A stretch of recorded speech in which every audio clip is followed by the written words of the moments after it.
시편 77편. 내가 내 음성으로 하나님께 부르짖으리니 내 음성으로 하나님께 부르짖으면 내게 귀를 기울이시리로다. 나의 환난 날에 내가 주를 찾았으며 밤에는 내 손을 들고 거두지 아니하였나니 내 영혼이 위로받기를 거절하였도다. 내가 하나님을 기억하고 불안하여 근심하니 내 심령이 상하도다. 셀라. 주께서 내가 눈을 붙이지 못하게 하시니 내가 괴로워 말할 수 없나이다. 내가 옛날 곧 지나간 세월을 생각하여 싸우며 밤에 부른 노래를 내가 기억하여 내 심령으로 내가 내 마음으로 간구하기를 주께서 영원히 버리실까? 다시는 은혜를 베풀지 아니하실까? 그의 인자하심은 영원히 끝났는가? 그의 약속하심도 영구히 패하였는가? 하나님이 그가 베푸실 은혜를 잊으셨는가? 노하심으로 그가 베푸실 긍휼을 그치셨는가 하였나이다. 셀라. 또 내가 말하기를 이는 나의 잘못이라 지존자의 오른손에 해 곧 여호와의 일들을 기억하며 주께서 옛적에 행하신 기이한 일을 기억하리이다. 또 주의 모든 일을 작은 소리로 읊조리며 주의 행사를 낮은 소리로 되뇌이리이다. 하나님이여 주의 도는 극히 거룩하시오니 하나님과 같이 위대하신 신이 누구오니이까. 주는 기이한 일을 행하신 하나님이시라. 민족들 중에 주의 능력을 알리시고 주의 팔로 주의 백성 곧 야곱과 요셉의 자손을 속량하셨나이다. 셀라. 하나님이여 물들이 주를 보았나이다. 물들이 주를 보고 두려워하며 기품도 진동하였고 구름이 물을 쏟고 궁창이 소리를 내며 주의 화살도 날아갔나이다.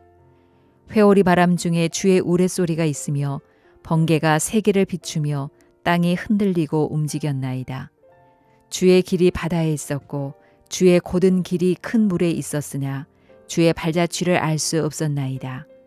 주의 백성을 양떼같이 모세와 아론의 손으로 인도하셨나이다. 오늘은 내 음성으로 기도하기라는 제목으로 함께 말씀을 나누고자 합니다. 다른 사람의 소리가 아니라 내 음성으로 기도한다. 사람들을 보면 생각하고 있는 것과 또 말로 표현하는 것은 좀 다르다는 것을 알게 됩니다. 생각은 정말 많은 생각을 하고 있는 것 같은데 말로 표현하려고 하면 쉽게 잘 표현되지 않습니다. 또한 말을 굉장히 청산유수처럼 잘 한다고 해서 자기의 생각을 정확하게, 명료하게, 적절하게 표현하는 사람은 그리 많지 않습니다. 그래서인지 자기가 생각하는 것을 어떻게 잘 표현할 수 있을까? 입시나 취업에서 그 면접을 배우기도 합니다. 어떻게 잘 표현할 수 있는가? 저는 기도도 마찬가지라고 생각합니다. 사람들이 많은 생각을 합니다. 하지만 하나님께 자신의 생각을 자신의 음성으로 표현하는 것은 쉽지 않지요. 그냥 생각하면서 응답해 주시겠지, 알아서 해 주시겠지. 근데 성경은 오늘 보면은 그렇지 않다는 겁니다. 생각하는 것과 또 말하는 것은 다르다는 것이죠. 생각한 것을 내가 내 음성으로 표현해야 내가 무엇을 정말 구하고 있는지 알게 됩니다. 또 표현하면서 내가 무엇을 구해야 할지도 알 수 있다는 것이죠. 내가 직접 입으로 표현해서 기도하는 것이 중요하다는 겁니다. 시각장애인인 바디메오가 주님을 향해서 큰 소리로 부르짖습니다. 만약 생각만 하고 있었다면 어떻을까? 그냥 그 앞을 예수님께서 지나가지 않았을까? 예수님은 다시 한번 묻습니다. 내가 무엇을 원하느냐? 너 말로 한번 표현해봐라. 이제 이 말이죠. 내가 복기를 원합니다. 분명하게 자기가 생각하고 있고 구하고 있는 것을 명확하게 표현합니다. 그럴 때 주님께서 고쳐주는 것을 보게 되는 겁니다. 기도의 아주 좋은 본보기라고 생각합니다. 오늘 본문을 보면 아삽은 하나님을 향하여 기도하고 있습니다. 기도하고 있는데 강조하고 있는 것이 있지요. 그것이 무엇입니까? 내가 내 음성으로 하나님께 기도합니다. 내가 내 음성으로 피언합니다. 1절 말씀을 보면 이렇게 말씀하지요. 내가 내 음성으로 하나님께 부르짖으리니 내 음성으로 하나님께 부르짖으면 내게 귀를 기울이시리로다. 내가 내 음성으로 기도한다는 것은 무엇일까요? 그 마음에 있는, 생각 속에 있는 절박함, 간절함을 입으로 표현한다는 겁니다. 소리를 낸다는 겁니다.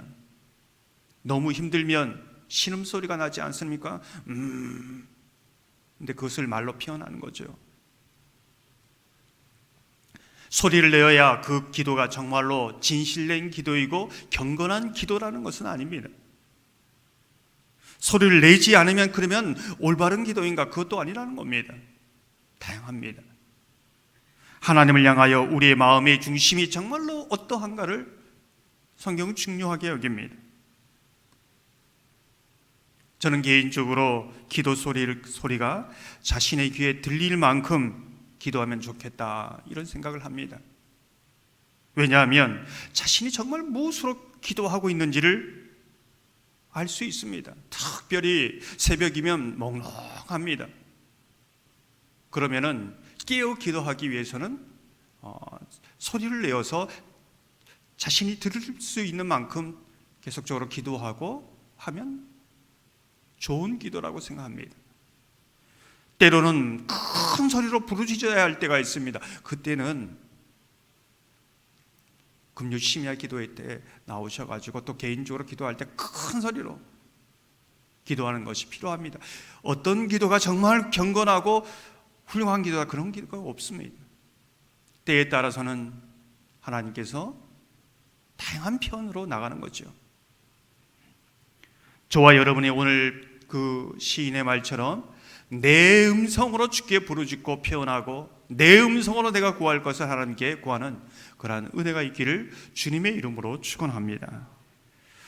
오늘 본문을 계속해서 보면 아삽은 정말 얼마나 힘들었는지 소리를 내어서 기도합니다. 영혼의 어두운 밤을 보내고 있다는 것을 알게 되는 것이지요. 6절 7절을 보면 이렇게 말씀합니다. 밤에 부른 노래를 내가 기억하여 내 심령으로 내가 내 마음으로 간구하기를 주께서 영원히 버리실까? 다시는 은혜를 베풀지 아니하실까? 지금 기도하고 있는데 옛날 밤에, 영혼의 어두운 밤, 환난의 밤에 부른 노래를 기억한다, 이렇게 이제 말하고 있습니다. 환난의 밤을 지나면서 하나님을 향하여 그렇게 소리내어 기도할 때에 하나님께서 응답하여 주셔서 감사의 노래를 부르던 그때를 기억하겠다, 기억한다, 이 말이지요. 왜 그때를 기억하고 있는가? 지금 현실이 환난의 밤을 보내고 있다는 겁니다. 오늘 표현을 보면 주께서 나를 버리신 것은 아닌가, 버림받은 느낌을 받고 있습니다. 은혜를 베푸는 것을 멈춘 것이 아닌가, 은혜의 샘이 말라버렸습니다. 냉랭하고 주의 사랑이 느껴지지도 않고 마치 혼자 이렇게 서 있는 것처럼 그걸 느끼고 있는 것이지요. 환난의 밤입니다. 물론 상황이 어려워서 어렵기도 하지만은 모든 것이 단절된 것처럼 홀로 서 있다는 느낌이 정말 환난의 밤입니다. 그러면서 어떻게 이 환난의 밤을 또 지나가고 있는가? 그래, 옛날에 내가 이렇게 어려울 때 하나님 앞에 기도했지. 그때도 이런 느낌이 있었지. 그러나 이 밤에도 하나님은 결국은 나에게 환난의 밤에 부른 노래처럼 나에게 응답을 주시고 위로를 주시고 또 노래를 하게 하실 거야. 이렇게 이제 생각하고 있는 것입니다. 11절을 보면 이렇게 말씀합니다. 곧 여호와의 일들을 기억하며 주께서 옛적에 행하신 기이한 일들을 기억하리이다. 옛적에 주 앞에 바다가 있었지만은 하나님께서 그 길을 큰 물 한가운데 내셨다고 오늘 19절에 말씀하고 있습니다. 그 옛적 일을 기억하는 것이죠. 그래서 신앙생활에 있어서는 기억이라는 이 단어가 굉장히 중요합니다. 기억하지 않으면은 한 발자국도 나갈 수 없습니다. 왜 이스라엘 백성들이 광야에서 그렇게 많이 원망하고 불평하고 그 광야에서 주저앉았는가? 기억하지 못해서입니다. 하나님이 얼마나 많은 은혜를 그 가운데 베푸셨는지 기억하지 못하기 때문에 앞으로 나갈 수 없었고 환난의 밤에 기도하지 못했던 것이지요. 그래서 기억하라는 겁니다. 기억하면서 길이 없는 그곳에서도 길을 내실 주님을 기대하라는 것이지요. 사랑하는 성도 여러분, 기억하고 또 기억하며 그 은혜의 기억이 나를 일어서게 하고 또 다른 은혜의 새 노래로 나가게 하실, 환난의 밤에 부른 그 노래가 다시 오늘도 불려지기를 주님의 이름으로 축원합니다.